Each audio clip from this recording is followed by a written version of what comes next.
Hello, it's April 8th today, and just a small passage for today, but something I just wanted to point out from Luke 12 here. It's Jesus talking about, in parables, talking with his disciples about the end times. And I think it's interesting, there's a lot of sense of urgency here that Jesus is telling them to be ready always, be vigilant always, with these different parables. Peter interrupts him by saying, Lord, are you telling this parable to us or to everyone?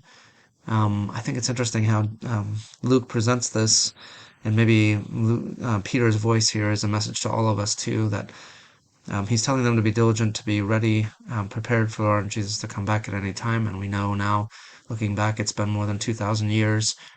And I think it's difficult to maintain that sense of urgency or imminency of Jesus' return. And I think that's what Peter's asking him there too. Are you talking to us or to a future generation with the things that you're saying here? And the answer is really both, that we all need to have a sense of urgency and anticipation because it makes us live differently when we know that Jesus might come back at any time. If we think it's still far off, then it's easy to become complacent, to not think about that, to live lives of laziness. And instead, we're supposed to live with the imminent return of Christ being a real possibility for us. And that can be difficult, especially after 2,000 years of waiting.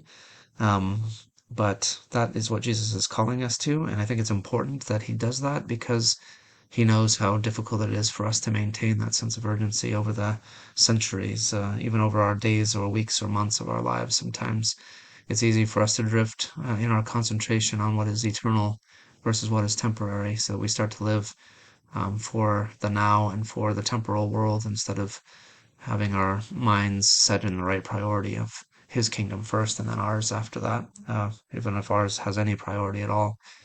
So interesting that he points that out, and I think it's interesting that Peter asked that question to make sure that our focus, his focus, is in the right place.